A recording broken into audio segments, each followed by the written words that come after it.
ಅನನ್ಯ ಮೌಲ್ಯಗಳನ್ನು ಏನಾತ್ರನು ಅವರು ಇಟ್ಟುಕೊಳ್ಳೋದಕ್ಕಾಗೋದಿಲ್ಲ. ಜಗತ್ತಿನಲ್ಲಿ ಅಹಂಕಾರ ಮಾನವನ ಪ್ರಧಾನ ಶತ್ರು. ಇಂತಹ ಶತ್ರುವಿನಿಂದ ನಾವು ದೂರ ಆಗಬೇಕಾಗಿದೆ. ಪ್ರತಿಯೊಬ್ಬ ಮನುಷ್ಯನವರೆಗೆ ಅಹಂಕಾರ ಎಂಬುವನ್ನು ದುರ್ಗುಣ, ದುರಾಲೋಚನ, ದುಶ್ಚಿಂತನ ಮಾನವ ಸತ್ವವನ್ನು ದೂರ ಮಾಡ್ತಾ ಇದೆ. ಕ್ರೋಧ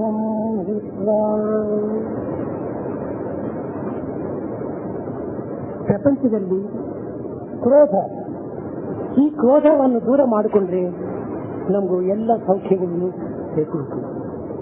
ಮಾನವನ ಪ್ರಧಾನವಾಗಿದ್ದು ಅಹಂಕಾರ, ಅದು ಮನುಷ್ಯರೊಳಗೆ ಸೇರಬಾರದು. ಇದು ಸೇರೋದಕ್ಕೆ ಏನು ಕಾರಣ ಅಂದರೆ ಅಜ್ಞಾನವೇ ಕಾರಣ. ವಿಶಾಲವಾದ ಈ ಜಗತ್ತಿನೊಳಗೆ ನಮ್ಮ ಭಾರತ ದೇಶ ಎಷ್ಟು ಸ್ವಲ್ಪವಾಗಿ ನೋಡಿ. ಈ ಭಾರತ ದೇಶದಲ್ಲಿ ಕರ್ನಾಟಕ ರಾಜ್ಯ ಇನ್ನೂ ಕಮ್ಮಿ. ಈ ಕರ್ನಾಟಕ ದೇಶದಲ್ಲಿ ಬೆಂಗಳೂರು ಗ್ರಾಮ ಇನ್ನೂ ತುಂಬಾ ಚಿಕ್ಕದು. ಈ ಬೆಂಗಳೂರು ಗ್ರಾಮದಲ್ಲಿ ಜೆಪಿ ನಗರ ತುಂಬಾ ಚಿಕ್ಕದು. ಈ ಜೆಪಿ ನಗರ ಒಳಗೆ ನಮ್ಮ ಮನೆ ತುಂಬಾ ಚಿಕ್ಕದು. ಈ ಮನೆ ಒಳಗೆ ನೀವು ಚಿಕ್ಕದು.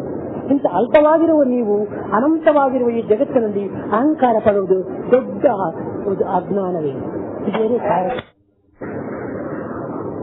ಹೋಗಲಿ. ಹಿಂದೊಂದು ಮಾರ್ಗದಲ್ಲಿ ನಾವು ವಿಚಾರಣೆ ಮಾಡಿದರೆ ಜಗತ್ತೆಲ್ಲ ಪರಮಾತ್ಮ ಕಾರ್ಯಸ್ವರೂಪ, ಪರಮಾತ್ಮ ಕಾರಣ ಸ್ವರೂಪ. ಕಾರ್ಯಕಾರಣ ಸಂಬಂಧವಾಗಿದ್ದು ಈ ಜಗತ್ತು. ಈ ಜಗತ್ತು ನಾವು ಇಬ್ಬರು ಒಂದೇ. ಜಗತ್ತು ಬೇರೆ ಅಲ್ಲ, ನಮ್ಮ ಪ್ರತಿಬಿಂಬವೇ ಈ ಜಗತ್ತು. ಈ ಭಾವನದಲ್ಲಿ ನಾವು ವಿಚಾರಣೆ ಮಾಡಿದರೆ ಅಹಂಕಾರಕ್ಕೂ ಅವಕಾಶ ಇಲ್ಲ. ಏಕಾತ್ಮ ಭಾವನದಲ್ಲಿ ಅಹಂಕಾರಕ್ಕೆ ಅವಕಾಶ ಇಲ್ಲ. ಭಿನ್ನ ಮಾರ್ಗದಲ್ಲಿ ಭಿನ್ನ ಸ್ವರೂಪದಲ್ಲಿ ನೆನೆಸಿದರೆ ಜಗತ್ತು ಒಳಗೆ ಈ ಅಲ್ಪತ್ವಕ್ಕೆ ಅಹಂಕಾರ ಸರಿ ಅಜ್ಞಾನದಿಂದ ಬಂದಿರೋದು. ಅಹಂಕಾರ ಮನುಷ್ಯನಿಗಿರಬಾರದು. ಅಹಂಕಾರ ಇಟ್ಟಿದ್ದಾನೆ ಮನುಷ್ಯತ್ವವನ್ನು ತುಂಬಾ ಹಾಳು ಮಾಡ್ಕೊಳ್ತಾ ಇದ್ದಾರೆ. ಮನುಷ್ಯನ ಗೌರವ ಮರ್ಯಾದೆಗಳನ್ನು ತುಂಬಾ ಹೀನವಾಗಿ ಹೋಗುತ್ತೆ. ಅದಕ್ಕೋಸ್ಕರ ಅಹಂಕಾರ ಮನುಷ್ಯನಿಗೆ ತುಂಬಾ ಕೆಟ್ಟದ್ದು. ಆಮೇಲೆ ಕ್ರೋಧಂ ವಿಶ್ವ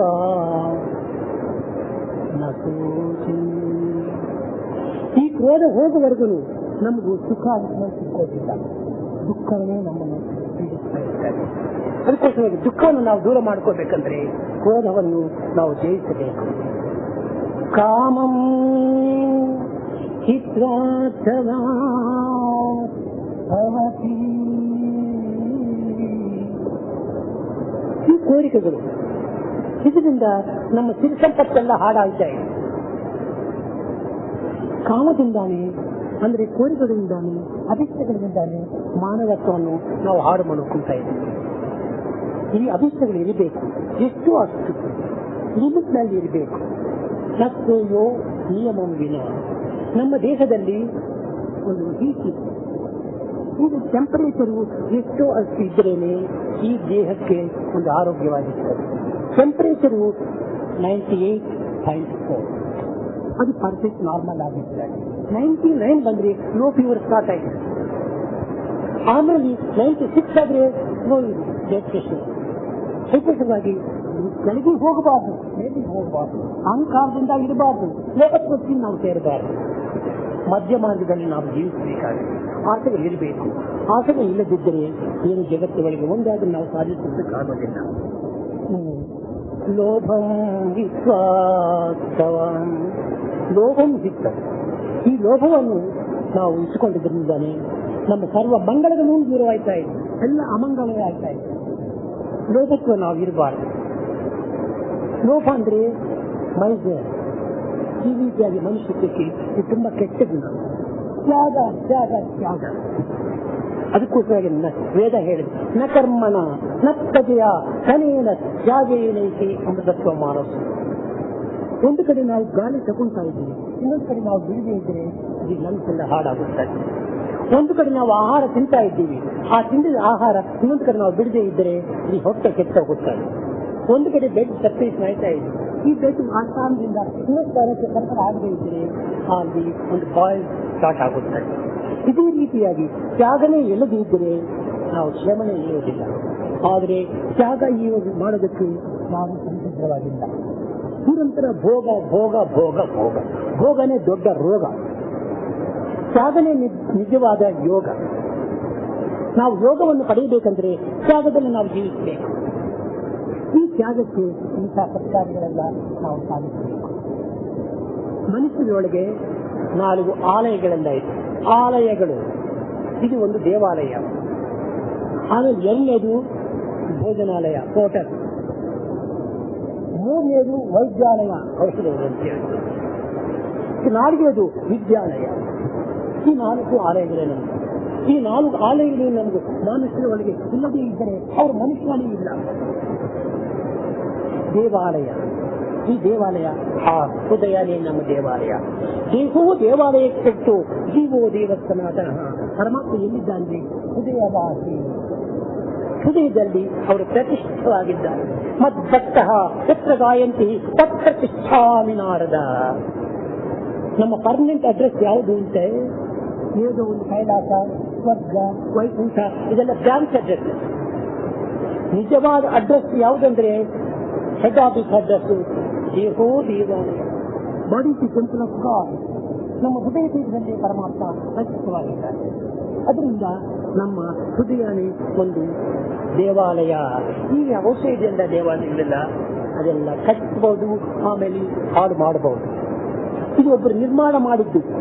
ಈ ಹೃದಯ ದೇವಾಲಯ ಪರಮಾತ್ಮನೇ ನಿರ್ಮಾಣ ಮಾಡಿಕೊಂಡು ಅವರೇ ನಿರ್ವೀರ್ಣರಾಗಿ ಅವರೇ ಅದರಲ್ಲಿ ಪ್ರತಿಷ್ಠವಾಗಿದ್ದಾರೆ. ಅದರಿಂದ ದೇವಾಲಯ ಅಂದರೆ ಯಾವುದು? ಈ ಹೃದಯ ದೇವಾಲಯ.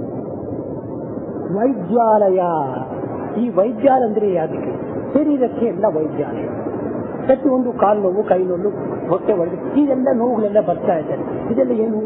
ಈ ಪರಮಾತ್ಮ ಹೃದಯ ಸ್ಥಾನದಲ್ಲಿ ನಾವು ಪ್ರಾರ್ಥನೆ ಮಾಡಿದ್ರೆ ಈ ರೋಗಗಳೆಲ್ಲ ನಿವಾರಣೆ ಆಗುತ್ತೆ. ಯಾರು ಸರಿಯಾದ ಜವಾಬು ಹೇಳ್ತಾ ಇಲ್ಲ. ಕಾರಣ ಏನು? ಅವರು ಅದನ್ನು ಹೋಗ್ತಾ ಇಲ್ಲ, ಹೆಡ್ಡಿನ ಫಾಲೋ ಮಾಡ್ತಾ ಇಲ್ಲ. ಅಂದ್ರೆ ಏನು?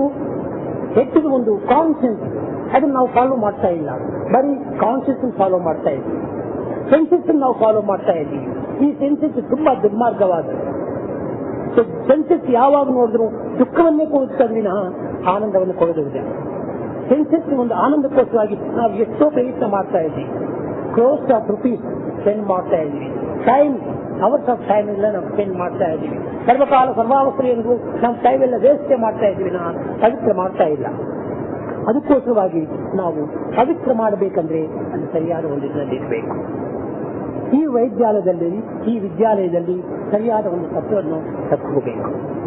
ಆಮೇಲೆ ಭೋಜನಾಲಯ.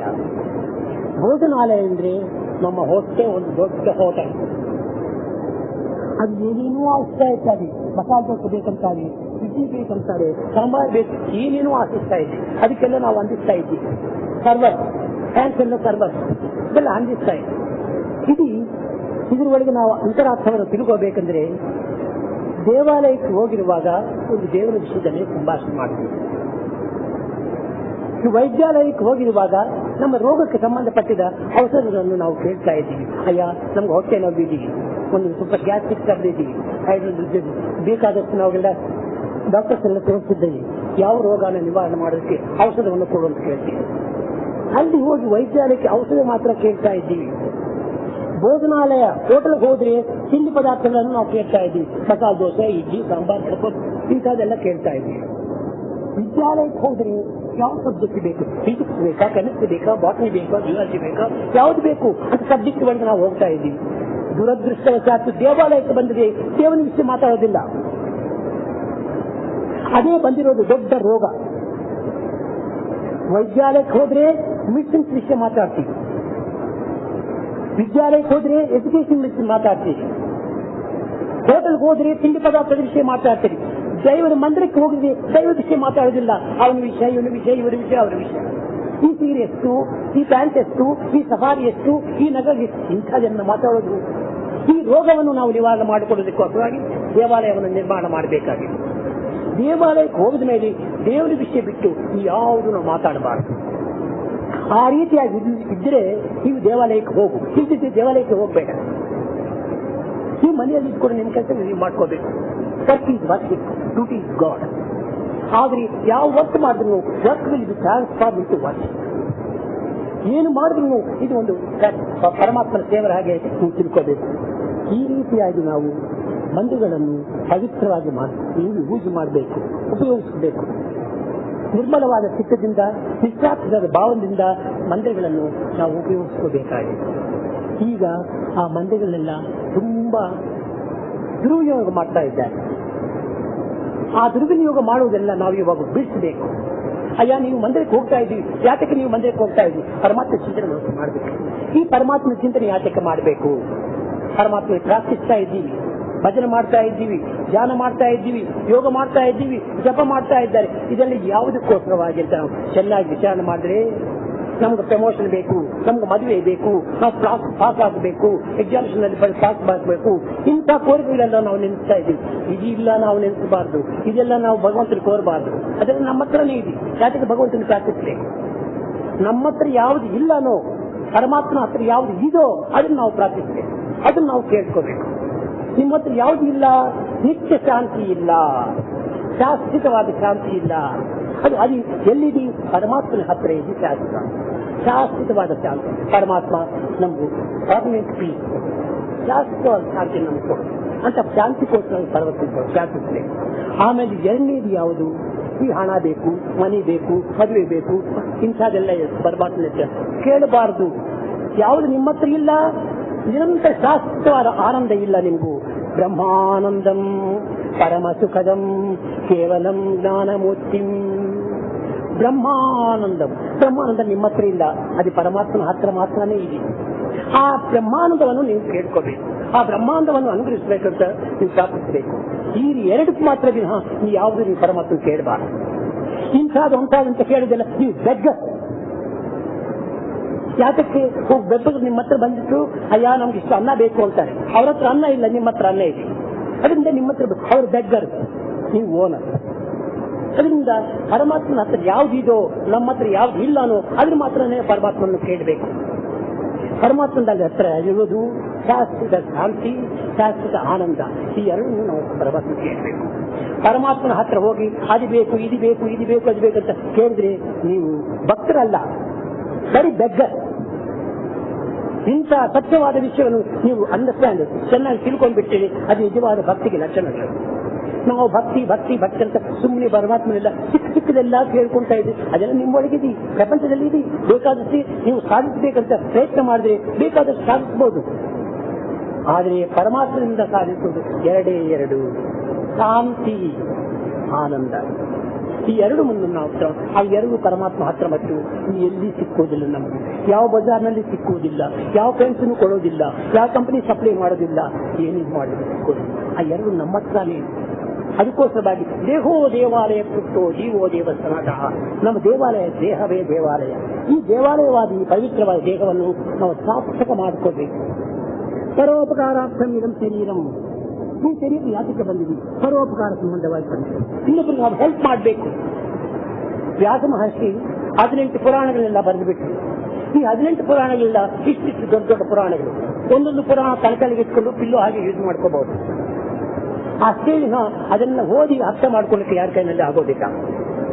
ಅದಕ್ಕೋಸ್ಕರವಾಗಿ ವ್ಯಾಸ ಯೋಚನೆ ಮಾಡಿ ಇಷ್ಟಿಷ್ಟು ದೊಡ್ಡ ದೊಡ್ಡ ಬುಕ್ಸ್ಗಳೆಲ್ಲ ಓದಬೇಕಂದ್ರೆ ಮನುಷ್ಯನ ಕಲಿಯುಗದಲ್ಲಿ ಅವರ ಆಯುಷ್ ಪ್ರಮಾಣ ತುಂಬಾ ಸ್ವಲ್ಪವಾಗಿದೆ. ಇಷ್ಟೆಲ್ಲ ಓದುವುದಕ್ಕೆ ಸಾಧ್ಯವಾಗೋದಿಲ್ಲ ಅಂತ 2 ಪದದಲ್ಲಿ ಹೇಳಿದರು. ಪರೋಪಕಾರ ಪುಣ್ಯಾಯ ಪಾಪಾಯ ಪರಪೀಡನು. Help ever, hurt never. ಈ 2 ತಗೊಂಡ್ಬಿಟ್ಟೆ ಸಾಕು. ನೀವು ಯಾರಿಗೆ ಬೇಕಾದ್ರೆ ಯಾರಿಗಾದ್ರೂ ಹೆಲ್ಪ್ ಮಾಡು, ನೀವು ಅಪಕಾರ ಮಾಡಬೇಡ.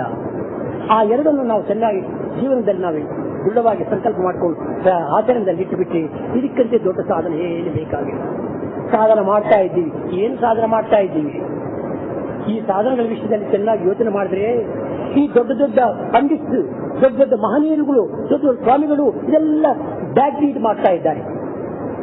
ಕಾರಣ ಜಪ ಮಾಡೋ, ಜಪ ಜಪ ಮಾಡ್ತಾ ಇರ್ತಾರೆ. ರಾಮ್ ರಾಮ್ ರಾಮ್ ರಾಮ್. ಏನೇ ದೊಡ್ಡ ಬಟ್ಟೆಗಳು ತಗೊಂಡು ಬಂತ ದೋಬಿ ಮನೆಗೆ ಹೋಗ್ತಾ ಇದ್ದೀವಿ. ಒಂದು ದಿನ ಮಾವನವರು ಜಪ ಮಾಡ್ತಾ ಇದ್ದಾರೆ. ಆವಾಗ ಯಾರೋ ಒಬ್ರು ಬಂದು ಮಾವನ ಫ್ರೆಂಡ್ಸ್ ಅವರು ಆ ಸೊಸೆನು ಕೇಳಿದ್ರು, ಅಯ್ಯ ನಿಮ್ಮ ಮಾವನವರು ಎಲ್ಲಿದ್ದಾರಮ್ಮ ಅಂತ ಕೇಳಿ. ಆ ಸೊಸೆ ತುಂಬಾ ಮೇಧಾಸಕ್ತಿ ಇರೋರು. ಆ ಸೊಸೆ ಹೇಳಿದ್ರು, ನಮ್ಮ ಮಾವನವರು ಇದು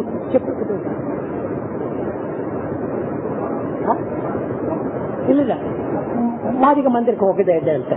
ಮಾದಿಗ ಅಂದ್ರೆ ಟೀಚರು ಅವ್ರ ಮನೆಗೆ ಹೋಗಿದ್ದಾರೆ ಅಂತ ಹೇಳಿ ಒಳಗೆ ಇದ್ದಾರೆ.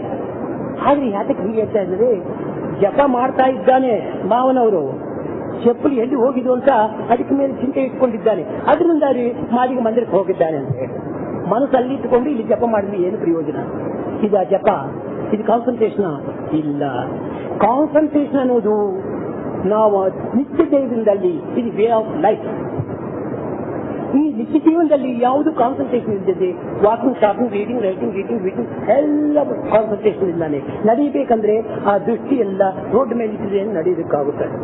ಹೊರಗಡೆ ಹೋಗ್ಬೇಕಂದ್ರೆ ಬಾಕಲೆಲ್ಲ ತೆಗೆದ್ರೇನೆ ಹೊರಗಡೆ ಹೋಗೋದಕ್ಕಾಗುತ್ತದೆ. ಈ ರೀತಿಯಾಗಿ ನಮ್ಮ ಕಾನ್ಸಂಟ್ರೇಷನ್ ನಿತ್ಯ ನಿಮಿಷದಲ್ಲಿ ನಾವು ಕಾನ್ಸಂಟ್ರೇಷನ್ ಮಾಡ್ತಾ ಇದ್ದೀವಿ. ಈ ಕಾನ್ಸಂಟ್ರೇಷನ್ ಇಷ್ಟು ದೊಡ್ಡ ಪ್ರಯತ್ನ ಯಾತಕ್ಕೆ? ಯಾರು ಜಪದಲ್ಲಿ ಸರಿಯಾದ ಮನಸ್ಸನ್ನು ಕಂಟ್ರೋಲ್ ಮಾಡ್ತಾ ಇದ್ದಾರೆ, ಯಾರು ಧ್ಯಾನದಲ್ಲಿ ಒಂದು ಕ್ಷಣವಾದರೂ ಮನಸ್ಸನ್ನು ಒಂದು ನಿಲ್ಲಿಸ್ತಾ ಇದ್ದಾರೆ, ಯಾರು ನಿಲ್ಲಿಸಲಿಕ್ಕಾಗುತ್ತಾರೆ. ಚಂಚಲಂ ಹಿ ಮನ ಕೃಷ್ಣ ಪ್ರಮಾದಿ ಬಲವದೃಢಂ. ಈ ಮೈಂಡ್ ತುಂಬಾ ಚಂಚಲವಾದ್ದು, ಪ್ರಮಾದವಾದ್ದು, ದೃಢವಾದ್ದು. ಇಂಥ ಮೈಂಡ್ನೆಲ್ಲ ಕಂಟ್ರೋಲ್ ಮಾಡೋದಕ್ಕೆ ಯಾರ ತರ ಆಗುತ್ತೆ? ಯಾರ ಕೈನಲ್ಲಿ ಆಗೋದಿಲ್ಲ. ಅದಕ್ಕೋಸ್ಕರವಾಗಿ ನಾವು ಮೈಂಡ್ನಲ್ಲಿ ವಿಚಾರ ಮಾಡಬೇಡ್ರಿ. ಮೈಂಡ್ ಮತ್ತೋಗ್ಬಿಡು. ನೀವು ಯಾವ ಚಿಂತನೆ ಮಾಡಿದ್ರು ಪರಮಾತ್ಮ ಚಿಂತನೆ, ಪರಮಾತ್ಮ ಮನೆಯಲ್ಲಿ ಮನೆ ಕ್ಲೀನ್ ಮಾಡ್ತಾ ಇದ್ದಾನೆ. ಯಾರೋ ಒಬ್ಬ ಹೆಂಗಸು, ಅಯ್ಯೋ ಅಲ್ಲಿ ಸಭಾ ನಡೀತಾ ಇದ್ವಿ, ಅಲ್ಲಿ ಹೋಗೋದಕ್ಕಾಗಲಿಲ್ಲ, ನಮ್ಮ ಹಣೆ ಭಾರ, ನಮ್ಮ ಮನೆಯೆಲ್ಲ ಕ್ಲೀನ್ ಮಾಡುದು ಅಂದ್ರೆ ನಮ್ಮಿಂದ ಬಂದಿದೆ ಅಂತ ಹಾಗೆಲ್ಲ ತಿಳ್ಕೋಬಾರ್ದು. ಯಾತಕ್ಕಂದ್ರೆ ಮನೆ ಕ್ಲೀನ್ ಮಾಡ್ತಾ ಇರುವಾಗ ನಾನು ಮನೆಯೆಲ್ಲ ನಾವು ಕ್ಲೀನ್ ಮಾಡ್ತೋದು ದೇವಾಲಯಕ್ಕೆ ಕೊಟ್ಟು ನಮ್ಮ ಹೃದಯವನ್ನು ಪರಿಶುದ್ಧ ಮಾಡ್ಕೊಳ್ತಾ ಇದ್ದೀನಿ ಅಂತ ಭಾವನದಲ್ಲಿ ಇಟ್ಟು ಅದೇ ನಿಜವಾದ ತ್ಯಾಗ. ತರಕಾರಿ ಕಟ್ ಮಾಡ್ತಾ ಇದ್ದಾನೆ, ಏನೋ ಒಂದು ಸಾಂಬಾರು ಮಾಡೋದಕ್ಕೋಸ್ಕರ, ಅಯ್ಯೋ ಏನು ಯಾವಾಗ ನೋಡ್ರಿ ಅಡಿಗೆ ಮನೆಯಲ್ಲಿ ನಮ್ಮ ಹಣೆ ಬಾರ ಹೀಗೆಲ್ಲ ಸಿಕ್ಕಿರಿ ಅಂತ ತಿಳ್ಕೋಬಾರ್ದು. ಈ ತರಕಾರಿಯಲ್ಲಿ ನಾವು ಕ್ಲೀನ್ ಮಾಡ್ತೋದು ನಮ್ಮ ದುರ್ಗುಣಗಳೆಲ್ಲ ನಮ್ಮ ಜ್ಞಾನ ಎಂಬ ಖಡ್ಗದಲ್ಲಿ ನಾವೆಲ್ಲ ಕಟ್ ಮಾಡ್ತಾ ಇದ್ದೀನಿ, ಪ್ರೇಮ ಜಲದಲ್ಲಿ ಹಾಕ್ತಾ ಇದ್ದೀನಿ, ವಿಸ್ಡಮ್ ಫೈರ್ ನಲ್ಲಿ ಬಾಯ್ಲ್ ಮಾಡ್ತಾ ಇದ್ದೀನಿ ಅಂತ ಒಳ್ಳೆ ತಿಳ್ಕೊಂಡ್ಬಿಟ್ಟು ಅದು ಎಷ್ಟು ಧ್ಯಾನ, ಅದು ಎಷ್ಟು ಒಳ್ಳೆಯದು. ಆಮೇಲೆ ಒಂದು ಚಪಾತಿ ಮಾಡ್ತಾ ಇದ್ದೀನಿ. ಈ ಚಪಾತಿ ಮಾಡ್ತಾ ಇರುವಾಗ ಏನೋ ಚಪಾತಿ ಮಾಡ್ತಾ ಇದ್ದೀನಿ, ನಾವು ಸತ್ಸಂಗಕ್ಕೆ ಹೋಗಕ್ಕಾಗಲಿಲ್ಲ ಅಂತ ತಿಳ್ಕೋಬಾರ್ದು. ಚಪಾತಿನ ನಾನು ಮಾಡ್ತಾ ಇರೋದು ನಮ್ಮ ಹೃದಯವನ್ನು ವಿಶಾಲ ಮಾಡ್ಕೊಳ್ತಾ ಇದ್ದೀನಿ. ಇಂತಹ ಭಾವನೆಗಳೆಲ್ಲ ಇಟ್ಕೊಂಡ್ಬಿಟ್ಟು ಎಷ್ಟು ಭಗವಂತನ ಪ್ರೀತಿ ಆಗುತ್ತೆ. ಯಾವ ಕೆಲಸ ಮಾಡಿದ್ರು ಸರ್ವಕರ್ಮ ಭಗವತ್ ಪ್ರೀತಿಯಾರ್ಥವಾಗಿ ಮಾಡಬೇಕು. ಇದು ನಮ್ಮದು, ಅದು ಪರಮಾತ್ಮದಂತ ಅಲ್ಲೆಲ್ಲ ಶೇರ್ ಹೋಲ್ಡರ್ ಬಿಸ್ನೆಸ್ ನಾವು ಮಾಡಬಾರ್ದು. ಅದು ಇದು ಎರಡನ್ನೂ ಪರಮಾತ್ಮದೇ, ಎಲ್ಲ ಪರಮಾತ್ಮದೇ. ಸರ್ವತ ಪಾಣಿಪಾದಂ ಸರ್ವತೋಷಿ ಶಿರೋಮುಖಂ ಸರ್ವತ ಸ್ಥಿತಿಮಲ್ಲೋಕಿ ಸರ್ವಮ ವೃತ್ತಿಸ್ತತಿ, ಎಲ್ಲ ಪರಮಾತ್ಮನ ಕೆಲಸಗಳೇ ಅಂತ ಒಂದು ಭಾವನೆ ಇಟ್ಬಿಟ್ಟು ಇದಕ್ಕಂತೆ ಸುಲಭವಾದ ಮಾರ್ಗ, ಇದಕ್ಕಂತೆ ಒಂದು ಸನ್ನಿಹಿತವಾದ ಮಾರ್ಗ ಯಾವುದು ಬೇರೆ ಇಲ್ಲ. ಪರಮಾತ್ಮ ನಾವು ಪಡಿಬೇಕಂದ್ರೆ ಅಲ್ಲಿ ಇಲ್ಲಿ ಹೋಗಿ ನೀವು ಹುಡುಕಬೇಡ, ನಿಮ್ಮ ಒಳಗೆ ನೀವು ಹುಡುಕಬೇಕು. ನಿಮ್ಮ ಒಳಗೆ ನೀವು ಹುಡುಕಬೇಕು. ಕಾರಣ ಅಂದ್ರೆ ನೀವೆಲ್ಲ ಗುಣಗಳೆಲ್ಲ ನೀವು ಸೇರಿಸಿಕೊಂಡು ಅದು ಸಿಗ್ತಾ ಇಲ್ಲ ನಿಮ್ಗೆ. ನಾವು ನೋಡಿ ಹಿಲ್ ಸ್ಟೇಷನ್ಗೆ ಹೋದ್ರೆ ಮೇಲೆಲ್ಲ ಒಂದು ಕೋಟ್ ಹಾಕೊಳ್ತೀವಿ, ಒಳಗೆಲ್ಲ ಒಂದು ಶರ್ಟ್ ಹಾಕೊಳ್ತೀವಿ, ಶರ್ಟ್ ಕಡೆಗೆ ಬನೀನ್ ಹಾಕೊಳ್ತೀವಿ. ಆವಾಗೆಲ್ಲ ಅಲ್ಲೆಲ್ಲ ಚಳಿಗೆಲ್ಲ ಸ್ವಲ್ಪ ತಡ್ಕೊಳ್ಳಕ್ಕಾಗುತ್ತೆ. ನಿಮ್ಮ ಚೆಸ್ಟ್ ನೀವು ನೋಡ್ಬೇಕಂದ್ರೆ ಏನ್ ಮಾಡ್ಬೇಕು? ಮೊದಲು ಕೋಟ್ ತೆಗಿಬೇಕು, ಎರಡನೇದು ಶರ್ಟ್ ತೆಗಿಬೇಕು, ಮೂರನೇದು ಬನೀನು ತೆಗಿಬೇಕು. ಆವಾಗ ನಿಮ್ ಚೆಸ್ಟ್ ನೀವು ನೋಡೋದಕ್ಕಾಗುತ್ತೆ. ಅದೇ ರೀತಿಯಾಗಿ ಸಮೋಗುಣ ಕೋಟು, ರಜೋಗುಣ ಶರ್ಟ್, ಬನಿಯನ್ನು ಸಾತ್ವಿಕ ಗುಣ ಮೂರನ್ನು ತೆಗಿಬೇಕು. ಆವಾಗ ನಿಮ್ಮ ಚೆಸ್ಟ್ ನೀವು ನೋಡೋದಕ್ಕಾಗುತ್ತದೆ. ಅದೇ ಸರಿಯಾದ ಆತ್ಮ ಸಂದರ್ಶನ, ಅದೇ ಆತ್ಮ ಸಾಕ್ಷಾತ್ಕಾರ. ನಿಮ್ಮನ್ನು ನೀವು ನೋಡ್ಕೋಬೇಕು. ನೀವು ಯಾರಯ್ಯ ಅಂತ ಹೇಳಿದ್ರೆ ನಾನು ಲಾಯರು, ನಾನು ಆಡಿಟರು, ನಾನು ಒಂದು ಬಿಸ್ನೆಸ್ ಮ್ಯಾನ್, ನಾನು ಒಂದು ಡಾಕ್ಟರು, ಇದೆಲ್ಲ ಹೇಳೋದಕ್ಕಿಲ್ಲ. ಅದೆಲ್ಲ ನೀವು ಮಾಡೋ ಕೆಲಸಗಳಲ್ಲಿ ಬಂದಿರುವ ಹೆಸರು, ನಿಮ್ಮ ಕೆಲಸದ ಹೆಸರು, ನಿಮ್ಮ ಹೆಸರಲ್ಲ. ನೀವು ಯಾರಪ್ಪ ಅಂತ ತಿರುಗಿ ಕೇಳಿದ್ರೆ ನಾನು ಅಮೆರಿಕನ್ನು, ನಾನು ಜಪಾನು, ನಾನು ಇಂಡಿಯಾ, ಇದೆಲ್ಲ ದೇಶದ ಒಂದು ಹೆಸರು.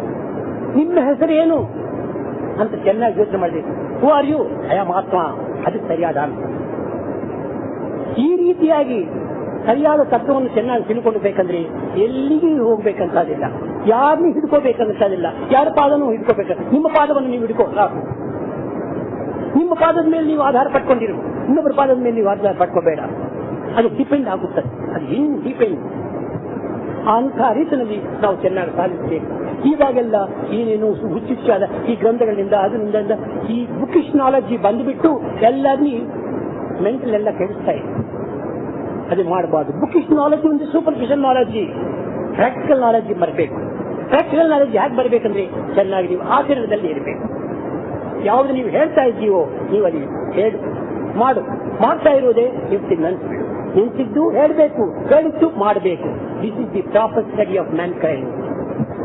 The proper study of man kind is man. ನಾವು ಮ್ಯಾನ್ ಮ್ಯಾನ್ ಮ್ಯಾನ್ ಮ್ಯಾನ್ ಅಂದ್ರೆ ಏನು ಅಂದ್ರೆ ಅದಕ್ಕೆ ಇದೆ. ಆ ಎ ಅಂದ್ರೆ ಆತ್ಮವನ್ನು ನೋಡು, ಎಂ ನಿರ್ವಾಣವನ್ನು ಪಡಿ. ಇದೇ ಎಂ ಎ ಎಂ. ಮೊದಲು ಎಂ ಮಾಯನ್ನು ನೀವು ವಶದಲ್ಲಿ ಇಟ್ಕೋಬೇಕು, ಮಾಯನ್ನು ಸಾಧಿಸಿಬಿಡು. ಆಮೇಲೆ ಮನಸ್ಸನ್ನು ನೀವು ಹಿಡ್ಕೊಂಡು ಎರಡನೇದು ಎ ಅಂದ್ರೆ ಆತ್ಮತತ್ವವನ್ನು ತಿಳ್ಕೊ. ಆವಾಗೆ ಮೋಕ್ಷ ಎಂಬು ನಿರ್ವಾಣ, ಅದೇ ಎನ್, ಆ ನಿರ್ವಾಣವನ್ನು ಪಡೆಯಬಹುದು. ಈ ರೀತಿಯಾಗಿ ಮ್ಯಾನ್ ಅಂದ್ರೆ the proper study of man kind is man, thought words and action together. ಈ ರೀತಿಯಾಗಿರ್ಬೇಕು ವಿನಃ ಸುಮ್ಮನೆ ಏನು ಜಪ ಮಾಡ್ತಾ ಇದ್ದೀವಿ, ತಪ ಮಾಡ್ತಾ ಇದ್ದೀವಿ, ಯೋಗ ಮಾಡ್ತೀವಿ, ಇದೆಲ್ಲ ಒಂದು ಸ್ಟಂಟ್. ನಿಜವಾಗಿ ನಾನು ಹೇಳ್ತಾ ಇದ್ದೀನಿ. ಆದ್ರೆ ಆ ತಾತ್ಕಾಲಿಕ ಅದು ಮಾತ್ರ ಮನಸ್ಸು ಸ್ವಲ್ಪ ಕಂಟ್ರೋಲ್ ಆಗಬಹುದು, ಮಿಕ್ಕಿದೆಲ್ಲ ನಮ್ಮ ಜೀವನದಲ್ಲಿ ತುಂಬಾ ಹಾಳು ಮಾಡ್ತಾ ಇದೆ. ಇದೇ ಅಭ್ಯಾಸ ಹೀ ಜ್ಞಾನಾಭ್ಯಾಸ ಜ್ಞಾನ ಧ್ಯಾನ ವಿಶಿಷ್ಟತೆ ಧ್ಯಾನ ಕರ್ಮ ಫಲತ್ಯಾಗಿ ತ್ಯಾಗಶಾಂತಿ ಅನಂತರಂ. ಎಂಥ ಅಭ್ಯಾಸಗಳು ಅಂಥ ಸ್ಥಿತಿಯೇ ನಮಗೆ ಬರ್ತಾ ಇದೆ. ಎಲ್ಲ ಪ್ರಪಂಚ ಎಲ್ಲ ನಮ್ಮ ಒಳಗೆ ಇದೆ. ನಾವು ಆತ್ಮ ಅಹಂ ಬ್ರಹ್ಮಾಸ್ಮಿ ಅಂತ ಹೇಳ್ಬಾರ್ದು. ಅಹಂ ಅಹಂ ಅಹಂ ಅಹಂ ಅಹಂ ಬ್ರಹ್ಮ ಅಂದ್ರೂ ಎರಡಾಗುತ್ತದೆ. ಅಹಂ ಬ್ರಹ್ಮ ಎರಡು, ಅಹಂ ಬ್ರಹ್ಮ ಎರಡಾಗಿದೆ. ಇದು ದ್ವೈತ, ಅದ್ವೈತ ಅಲ್ಲ. ಅಹಂ ಅಹಂ ನಾನು ನಾನೇ, ನಾನು ನಾನೇ, ನಾನು ನಾನೇ. ಈ ರೀತಿಯಾಗಿ ಒಂದು ಆತ್ಮತತ್ವವನ್ನು ಏಕಾತ್ಮ ಭಾವನವನ್ನು ನಾವು ಪಡೆಯಬೇಕಾಗಿದೆ. ಸುಮ್ಮನೆ ಪಟಗಳು ಒಂದು ಇದು ಅದು ಅದೇ ಇಟ್ಕೊಂಡು ಪೂಜೆ ಮಾಡಿದ್ರೆ ಎಷ್ಟು ದಿನ ಅಂತ ಇದೆ. You may worship a picture as a god but not god as a picture. ಅದೆಲ್ಲ ರವಿವರ್ಮ ಹಾಕಿದ ಪಿಕ್ಚರ್. ಯಾರೋ ಒಂದು ಶಿಲ್ಪಿ ಮಾಡಿದ ಒಂದು ರೂಪ. ಇಂಥದೆಲ್ಲ ಶಿಲ್ಪಿನ ನಾವು ಮರ್ತು ಹೋಗ್ತಾ ಇದ್ದೀವಿ. ಆ ಶಿಲ್ಪವನ್ನು ತಗೊಂಡು ಬಂದು ಪೂಜೆ ಮಾಡ್ತಾ ಇದ್ದೀವಿ. ವಿನಾಯಕ ಚೌತಿ ಬರ್ತಾ ಇರ್ತಾರೆ. ಆ ಸಮಯದಲ್ಲಿ ಮಾರ್ಕೆಟ್ ಹೋದ್ರೆ ಎಲ್ಲಿ ನೋಡಿದ್ರು ವಿನಾಯಕಗಳೇ, ರಕರಕವಾಗಿ ವಿನಾಯಕರೆಲ್ಲ ಮಾಡ್ತಾ ಇರ್ತಾರೆ. ಅದು ಮಾಡಿದ್ದು ಯಾರು? ಪಾಟರು, ಕುಂಬ. ಅವನ ಮುಖ ನಾವು ನೋಡೋದಿಲ್ಲ. ಅವರಿಗೇನು 5,000 ರೂಪಾಯಿ ಅವ್ರ ಮುಖ ಹಾಕಿಬಿಟ್ಟು ಈ ಒಂದು ವಿನಾಯಕ ತಗೊಂಡು ಬಂದು ಮನೆಯಲ್ಲಿ ಪೂಜೆ ಮಾಡ್ತೇವೆ. ಈ ರೂಪ ಯಾರು ಮಾಡಿದ್ದಾರೆ? ಮಾಡಿದ ಒಂದು ಕಲ್ಪಿತವಾದ ರೂಪವನ್ನು ನಾವು ಪೂಜಿಸ್ತಾ ಇದ್ದೀವಿ. ಈ ಮಾಡಿದ ವ್ಯಕ್ತಿಯನ್ನು ನಾವು ವಿಚಾರಣೆ ಮಾಡ್ತಾ ಇಲ್ಲ. ಅದೇ ಜಗತ್ತೆಲ್ಲ ಒಂದು ಸ್ವರೂಪ. ಇದು ಮಾಡಿದೆ ಯಾರೋ ಒಂದು ಬಾಂಬು ಮಾಡಿದ್ದಾರೆ. ಬಾಂಬು ಮಾಡಿದಂತೆ ಬಾಂಬು ವಿಷಯ ನೋಡಿದ್ರೆ ಕೇಳಿದ್ರೆ ಭಯವಾಗುತ್ತದೆ. ಆದರೆ ಬಾಂಬು ಮಾಡಿದ ಒಂದು ಸೈಂಟಿಸ್ಟ್ ನೋಡಿದ್ರೆ ಭಯ ಬರೋದಿಲ್ಲ. ಅದೇ ರೀತಿಯಾಗಿ ಈ ಜಗತ್ತನ್ನು ನೋಡಿದ್ರೆ ಹೆದರ್ಕೊಳ್ತಾ ಇದ್ದಾರೆ. ಜಗತ್ತಿಗೆ ಸೃಷ್ಟಿಕರ್ತ ಯಾರು? ಈ ಜಗತ್ತು ಮಾಡಿದವರು ಯಾರು? ಅವರ ವಿಷಯದಲ್ಲಿ ಭಯನೇ ಇಲ್ಲ. ಆ ಭಯನೇ ಇಲ್ಲದಿದ್ರೆ ನಿಮ್ಗೆ ಅಭಯ ಹಾಗೆ ಸಿಗ್ತದೆ. ಅವರ ಮೇಲೆ ನಿಮ್ಗೆ ಭಯ ಇರಬೇಕು. ಅದೇ ದೈವ ಪ್ರೀತಿ. ಅದು ಒಂದಿದ್ರೆ ಈ ಪಾಪ ಭೀತಿ ಇಲ್ಲಿ ಬರ್ತಾದೆ. ಸಂಘ ಒಳಗೆ ನೀತಿ ಬರ್ತಾರೆ. ಸಂಘದ ಒಳಗೆ ನೀವು ಒಳ್ಳೆ ಹೆಸರು ನೀವು ತಗೊಳ್ತೀವಿ. ಸಂಘದಲ್ಲಿ ನೀವು ಒಳ್ಳೆ ಹೆಸರು ತಗೊಳ್ಬೇಕು. ಏನು ಹುಟ್ಟಿದ್ದೀವಿ, what is the purpose of life ಅಂದ್ರೆ ಕಾನ ಪೀನ ಸೋನ ಮರಣ. ಇದನ್ನ life. This is not life, this is not purpose of life. ನಾವು ಹುಟ್ಟಿದ್ದಕ್ಕೆ ಏನ್ ಮಾಡ್ತೀವಿ? ಆದರ್ಶವಾದ ಒಂದು ಮನುಷ್ಯ ಆಗಬೇಕು. ಆದರ್ಶ ಮನುಷ್ಯ ಐಡಿಯಲ್ ಮ್ಯಾನ್ ಆಗಬೇಕು. ಯಾವ್ದು ಐಡಿಯಲು? ಬ್ಯಾಡ್ ಐಡಿಯಲ್ ಅಲ್ಲ, ಗುಡ್ ಐಡಿಯಲ್. ಒಳ್ಳೆ ಸತ್ಯಂ ವದ ಧರ್ಮಂ ಚರ. ಇದು ನಮ್ಮ ಭಾರತೀಯ ಸಂಸ್ಕೃತಿ ಒಳಗಿರುವ 2 ರತ್ನಗಳು. ಸತ್ಯವನ್ನು ನೀವು ಹೇಳು. ಸತ್ಯವನ್ನು ಹೇಳಿದ್ರೆ ನಮ್ಮ ಬಿಸ್ನೆಸ್ ಎಲ್ಲ ಹಾಳಾಗುತ್ತದೆ ಅಂತ ಹೇಳ್ತಾರೆ. ಬಿಸ್ನೆಸ್ ಹಾಳಾದ್ರೂ ಪರವಾಗಿಲ್ಲ, ಮೊದಲು ಸತ್ಯವನ್ನು ನೀವು ಶುರು ಮಾಡು, ಆಮೇಲೆ ಅದೇ ತುಂಬಾ ಅಭಿವೃದ್ಧಿ ಬರ್ತಾರೆ. ಹಾಗೆಲ್ಲ ವೀಕ್ನೆಸ್ ಪ್ರತಿಯೊಂದಕ್ಕೂ ಹೆದರಿಕೆ. ಯಾವಾಗ ಹೆದರಿಕೆ ಬರ್ತಾದೆ? ನಮ್ಮ ಒಳಗೆ ದೋಷ ಇರುವಾಗಲೇ ಹೆದರಿಕೆ ಬರೋದು. ದೋಷನೇ ಇಲ್ಲದಿದ್ದರೆ ಹೆದರಿಕೆನೇ ಇರುತ್ತೆ. ನಾವು ಹೆದರ್ಕೋಬಾರದು. ಧೈರ್ಯದಿಂದ ನಾವು ಸಾಧಿಸಬೇಕು. Life is challenge, life is dream, realise it. Dream is life, love is life, realise it. ಅದೇ ನಮ್ಮ ಲೈಫ್. ಇಂಥ ಲವ್ ನಲ್ಲಿ, ಈ ಜೀವನದಲ್ಲಿ, ಈ ಸಮಾಜದಲ್ಲಿ ನಾವು ಕರ್ತವ್ಯ ಕರ್ಮಗಳನ್ನು ನಿರ್ವರ್ತಿಸಿಬಿಟ್ಟು ನಮ್ಮ ಆನಂದವನ್ನು ನಾವು ಪಡೆಯಬೇಕು. ಈ ಆನಂದವನ್ನು ಪಡೆಯಬೇಕಂದ್ರೆ ಗಾಡ್ಸ್ ಗ್ರೇಸ್, ದೈವದ ಒಂದು ಕೃಪೆ ಇರಬೇಕು. ಆ ಕೃಪಣೆ ಇಲ್ಲದೆ ಇದ್ದರೆ ಏನು ಮಾಡಬೇಕಾಗೋದಿಲ್ಲ. ನೆಗೆಟಿವ್ ಅಂಡ್ ಪಾಸಿಟಿವ್ ಎರಡೂ ಸೇರಿದ್ರೇನೆ ನಮ್ಮ ಲೈಟು, ಫ್ಯಾನು, ಕುಕ್ಕೋ ಗಕ್ಕೋ ಏನೋ ಮಾಡಬಹುದು. ಆದರೆ ಈ ನೆಗೆಟಿವ್ ಪಾಸಿಟಿವ್ ಎರಡೂ ಸೇರದೇ ಇದ್ರೆ ಆಗೋದಿಲ್ಲ. ಮನುಷ್ಯನ ಪ್ರಯತ್ನ, ದೈವ ಸಂಕಲ್ಪ, ಅನುಗ್ರಹ ಎರಡೂ ಸೇರ್ಬೇಕು. ಚಟ್ಟದ ಒಳಗೆ ಪೊಟ್ಯಾಟೊ ಚಪಾತಿ ಇದೆ. ಚಟ್ಟದ ಒಳಗೆ ಪೊಟ್ಯಾಟೊ ಚಪಾತಿ 100 ಟೈಮ್ಸ್ ಹೇಳಿದ್ರೆ ನಿಮ್ಮ ಹೊಟ್ಟೆ ತುಂಬುತ್ತದೆ? ತುಂಬೋದಿಲ್ಲ. ಕೈಯಿಂದ ತಕೋ, ಬಾಯನ್ನು ಹಿಡ್ಕೋ, ಹೊಟ್ಟೆ. ಅದೇ ರೀತಿ ಕೈಯಿಂದ ಭಜನೆ ಮಾಡು, ಬಾಯಿನಿಂದ ಭಗವತ್ ನಾಮ ಹೇಳು.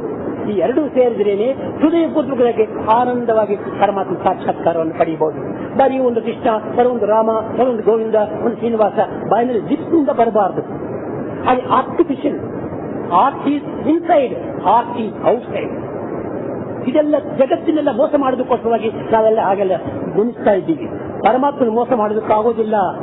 ಅವರು ನಿರಂತರ ಇದ್ದಾರೆ, with you, in you, around.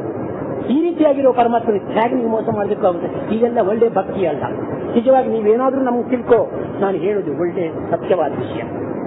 ಇವತ್ತು ನಾಳೆ ನಿಮ್ಗೆ ಒಂದು ಸುಖವಾಗಿರ್ಬೋದು ನೀವು ಮಾಡೋ ಸಾಧನದಲ್ಲಿ. ಭವಿಷ್ಯದಲ್ಲಿ ಏನು ಕೆಲಸ ಇಲ್ಲ. ಅದರಲ್ಲಿ ಸುಮ್ಮನೆ ಒಂದು ಲಾಸ್ಟೇ plus minus plus minus plus minus plus minus is equal 0.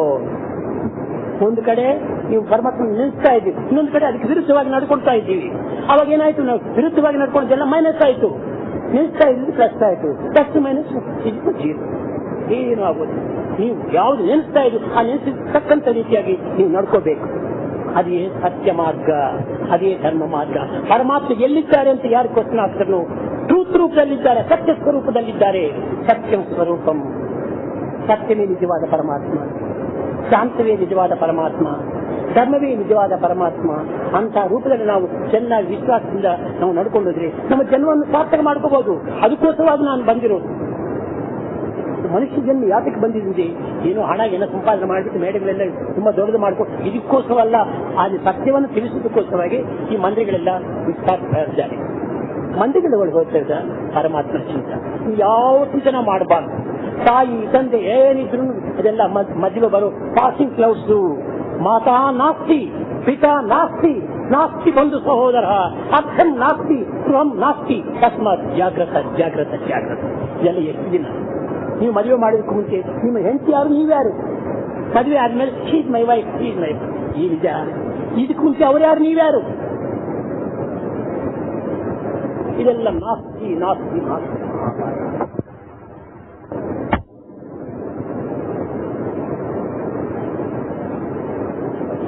ಇದೆಲ್ಲ ನಾಸ್ತಿ ನಾಸ್ತಿ ನಾಸ್ತಿ. ಕಲಿಕಾಲ ಸಮಂ ಯುಗಂ, ನಾಸ್ತಿ ನಾಸ್ತಿ ಮಹಾಭಾರ. ಕಲಿಕಾಲ ಸಮಂ ಇಂಥದೆಲ್ಲ ಬೇಡ. ಜನ್ಮ ದುಃಖಂ, ಜರಾ ದುಃಖಂ, ಜಾಯಾ ದುಃಖಂ, ಪುನಃ ಪುನಃ ಅಂತ್ಯಕಾಲೇ ಮಹಾದುಃಖಂ. ತಸ್ಮಾತ್ ಜಾಗ್ರತ ಜಾಗ್ರತ. ಅಂತ್ಯಕಾಲದಲ್ಲಿ ಆನಂದವನ್ನು ಪಡೆದುಕೊಟ್ಟವಾಗಿ ಈ ಮಾನವ ಜೀವನವನ್ನು ಸಾರ್ಥಕ ಮಾಡ್ಕೋಬೇಕಾಗುತ್ತೆ. ಅದೇ ಅಲ್ಲ ಸುಮ್ಮನೆ ಏನು ಪುಸ್ತಕಗಳೆಲ್ಲ ಓದೋದು ಮಾಡೋದು ಇಂಥದೆಲ್ಲ ಏನಿದೆ. ಪುಸ್ತಕ ಮಕ್ಕ ಎರಡು ಒಂದೇ ಆಗುತ್ತದೆ. What about practical? ಪ್ರಾಕ್ಟಿಕಲ್ ನಲ್ಲಿ ಏನ್ ನೀವು ಇಡ್ತಾ ಇದ್ದೀವಿ? ಪ್ರಾಕ್ಟಿಕಲ್ ನಲ್ಲಿ ಇದ್ದಿದೆ ಇಂಥ ಪುಸ್ತಕಗಳೆಲ್ಲ ಓದಿ ಏನು ಪ್ರಯೋಜನ? ಬಜಾರ್ನಲ್ಲಿ ಬೇಕಾದಷ್ಟೆಲ್ಲ ಸಾವಿರಾರು ಪುಸ್ತಕಗಳೆಲ್ಲ ಇದೆ, ಓದೋದಕ್ಕಲ್ಲ. ಯಾರ್ಯಾರು ಮುಂದೆ ಮುಂದೆ ಮತ್ತೆ ಭಿನ್ನ, ಯಾರಿ ಮುಂದಕ್ಕೆ ತಕ್ಕಂತ ಭಾವನೆಗಳೆಲ್ಲ ಬರ್ತಾ ಇರ್ತಾರೆ. ಅದೆಲ್ಲ ನಮ್ಗೆ ಬೇಕಾದ್ರು ನಮ್ಮ ಮುಂದಕ್ಕೆ ತಕ್ಕಂತ ಭಾವನೆಗಳು ಬರಬೇಕು. ನಮ್ಮ ಇಷ್ಟಕ್ಕೆ ತಕ್ಕಂತ ವಿಷಯಗಳನ್ನು ನಾವು ತಿಳ್ಕೋಬೇಕು. ಅದನ್ನು ಮಾತ್ರ ನೀವು ಫಾಲೋ ಮಾಡಬೇಕು. ಈ ರೀತಿಯಾಗಿ ಪರಮಾತ್ಮನ ಒಂದು ನಾಮ ನಾಮ ನಾಮ ನಾಮ ನಾಮ ಬಿಟ್ಟು ಯಾವುದೂ ಇಲ್ಲ. ಮಿಕ್ಕಿದೆಲ್ಲ ಸಾಧನೆಗಳೆಲ್ಲ ಏನು ತಾತ್ಕಾಲಿಕ ತೃಪ್ತಿಗೋಸ್ಕರವಾಗಿದೆ. ನಾಮ ನಿರಂತರ ಸರ್ವದಾ ಸರ್ವಕಾಲೇಶು ಸರ್ವತ್ರ ಹರಿಚಿಂತನಂ. ಆ ನಾಮಚಿಂತನದಲ್ಲಿ ಆ ನಾಮಚಿಂತನೆ ಎಂಥ ರೀತಿಯಾಗಿ ಮಾಡಬೇಕು? ಪ್ರೇಮದಿಂದ ಮಾಡಬೇಕು. ಬರೀ ಪ್ರೇಮ ಔಟ್ನಿಂದ ನೋಡಬಾರ್ದು. ನಮ್ಮ ಒಳಗೆ ಅಹಂಕಾರ ಇದ್ರೆ ಕಡ್ಡಿಗೆ ಹೆಂಡತಿ ಮಕ್ಕಳು ನಿಮ್ಮನ್ನು ಪ್ರೇಮಿಸೋದಿಲ್ಲ. ಆ ಅಹಂಕಾರವನ್ನು ಮೊದಲು ಕಿಲ್ ಮಾಡಬೇಕು. ಅಹಂಕಾರ ಇರಬಾರ್ದು. ಅಹಂಕಾರ ಎಷ್ಟು ದಿನ ಇರ್ತಾರೋ ಅಷ್ಟುವರೆಗೂ ನಮ್ಗೆ ಆನಂದ ಸಿಕ್ಕೋದಿಲ್ಲ. ಮೊದಲು ಅಹಂಕಾರ ಕಿಲ್ ಮಾಡಬೇಕು, ಆಮೇಲೆ ಕ್ರೋಧವನ್ನು ಭಸ್ಮ ಮಾಡಬೇಕು. ಈ ಆರ್ಥಿಕ ತತ್ವದಲ್ಲಿ ಎಷ್ಟು ನಾವು ಆನಂದ ಪಡಿಬೇಕಂದ್ರೆ ಪ್ರೇಮ ಪ್ರೇಮ ಪ್ರೇಮ. ಪ್ರೇಮ ಮುದಿತ ಮನಸ್ಸೆ ಕಹೋ ರಾಮ ರಾಮ ರಾಮ ರಾಮ ರಾಮ ರಾಮ ರಾಮ ರಾಮ ರಾಮ ಶ್ರೀ ರಾಮ ರಾಮ ರಾಮ.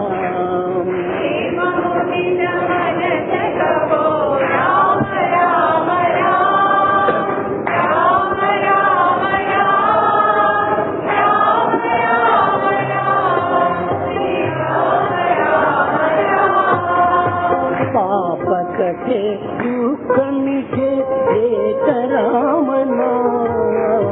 ಪಾಪ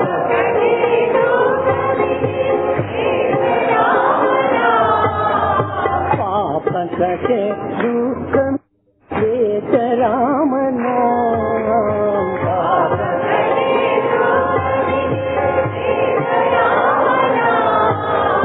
भव समुद्र दुखद नाव एक राम नाम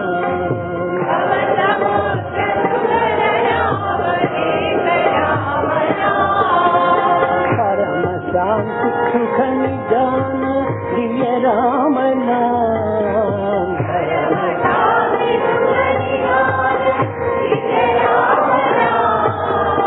निराधार को आधार एक राम नाम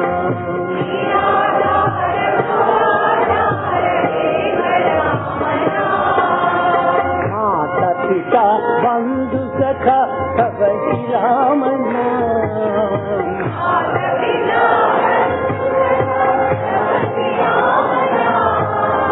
माता पिता बंधु सखा सब राम नाम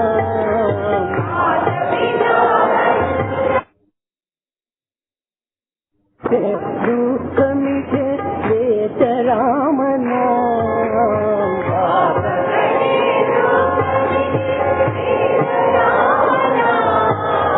भव समुद्र सुखद नाव एक राम नाम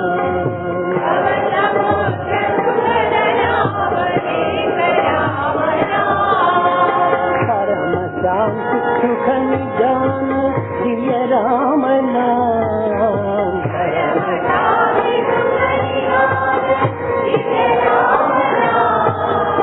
निराधार को आधार एक राम नाम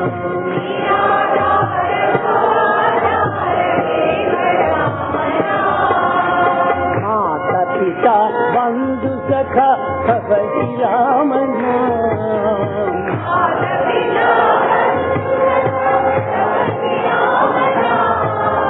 माता पिता बंधु सखा सब राम नाम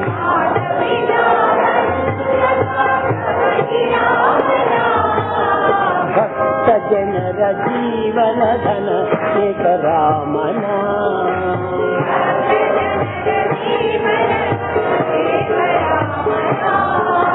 भक्त जनर जीवन धन एक राम नाम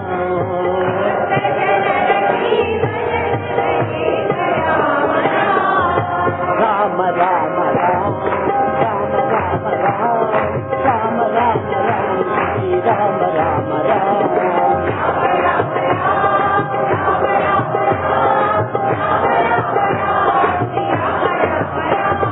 राम राम राम राम राम श्री राम राम राम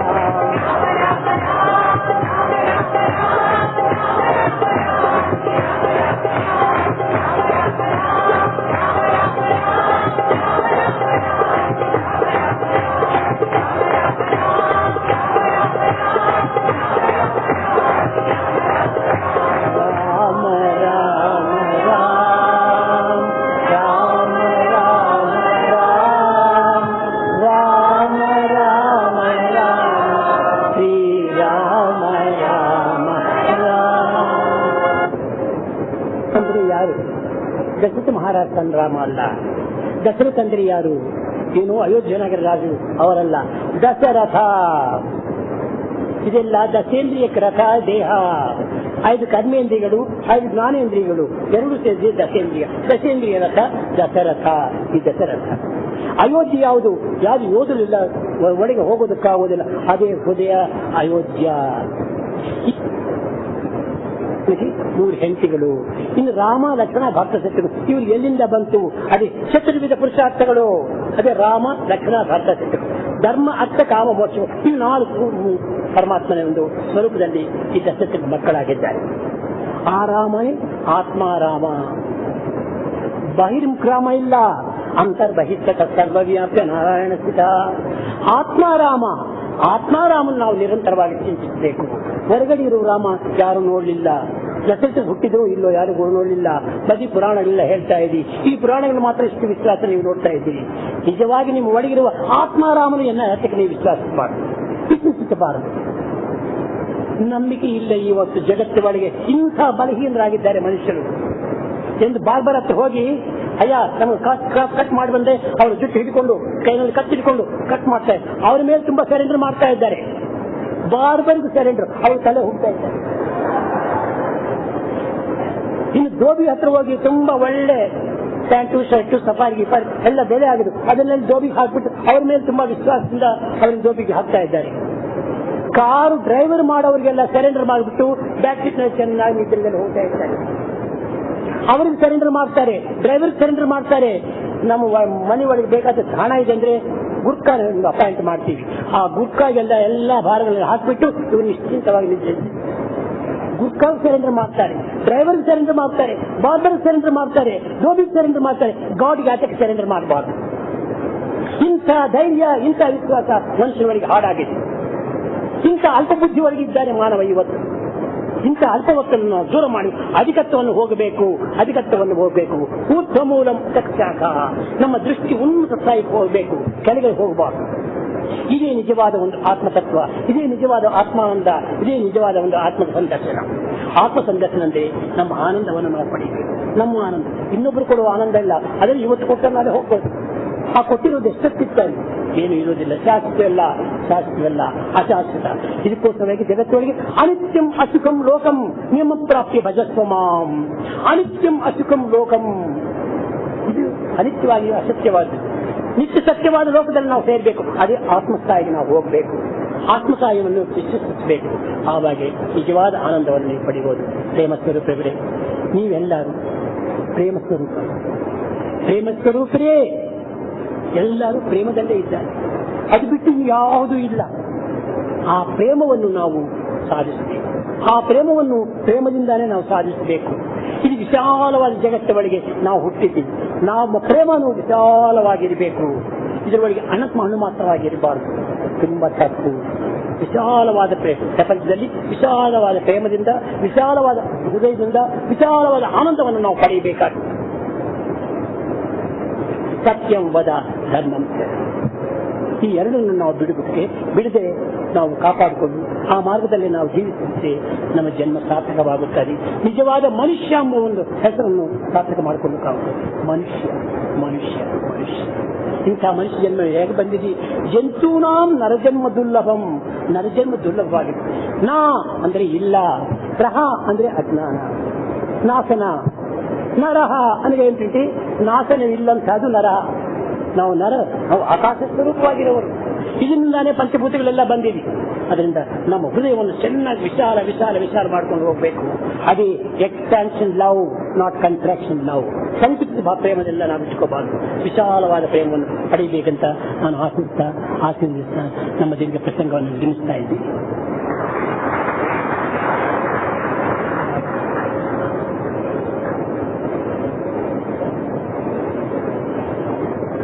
ನಮ್ಮ ಕನ್ನಡ ಹೇಗಿದ್ದು ಏನೋ ನಿಮ್ಗೆಲ್ಲ ಅರ್ಥ ಆಗಿರ್ಬೋದು ಅಷ್ಟೇ ಸರ್. ಅರ್ಥಕ್ಕೋಸ್ಕರ ಎಲ್ಲ ಲ್ಯಾಂಗ್ವೇಜ್ ಎಲ್ಲ ಇಟ್ಟಿರೋದು ಅಷ್ಟೇ.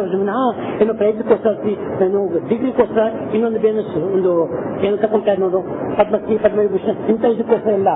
ನಮ್ಮ ಭಾಷೆ ಅರ್ಥ ಆದ್ರೆ ನಮ್ಗೆ ಅಷ್ಟೇ ಸಾಕು. ಹೃದಯ love to love, heart to heart, ಅದೇ ನಮ್ಮ ಪ್ರೇಮ.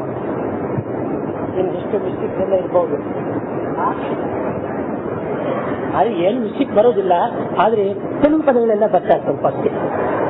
ಅದನ್ನು ಅಭ್ಯಾಸದಿಂದ ಬರ್ತಾರೆ. ಕೆಟ್ಟ ಪದಗಳು ಬರುವುದೇ ಇಲ್ಲ, ಇಲ್ಲವೇ ಇಲ್ಲ ಒಳಗೆ. ಅದು ಹೇಗೆ ಬರ್ತಾ ಇದೆ?